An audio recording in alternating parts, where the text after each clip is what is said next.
pinag-uusapan namin. And syempre, 3 years in the making, talagang alam natin na hindi na pabayaan yung pelikula. Alam natin na may pinag-uuhan yung pelikula ng mga artista, may pinag-uuhan yung full production ng pelikula, yung science, yung pag-edit, we just did our best. Ano reaction mo viral na yung Godman din? Thank you. I guess actually, nagulat ako, natuwa ako kasi na-appreciate ng mga tao yung Dad Bod Bod. So, hello guys. So, nakakatuwa lang, no? Kasi I find Paulo Gumabaw as yung underrated artist, no? Underrated para sa akin kasi siya,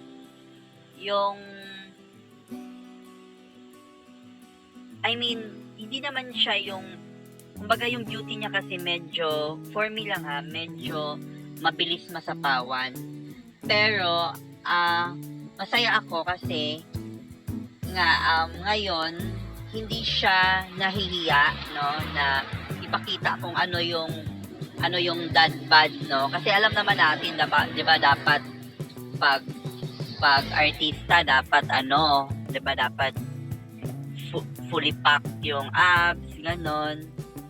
So, lang tayo, masaya lang tayo dahil hindi siya nahihiya, no, na ipakita yung katawan niya kahit na dad bod ito.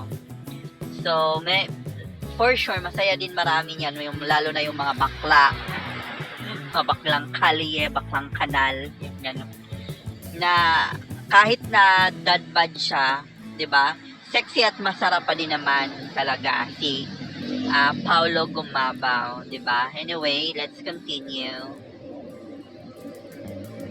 Pero medyo nawala na yung chan ko. Medyo nawala na siya ako kasi I said in the video, di ba? Balik alin ko 30 tayo ngayon.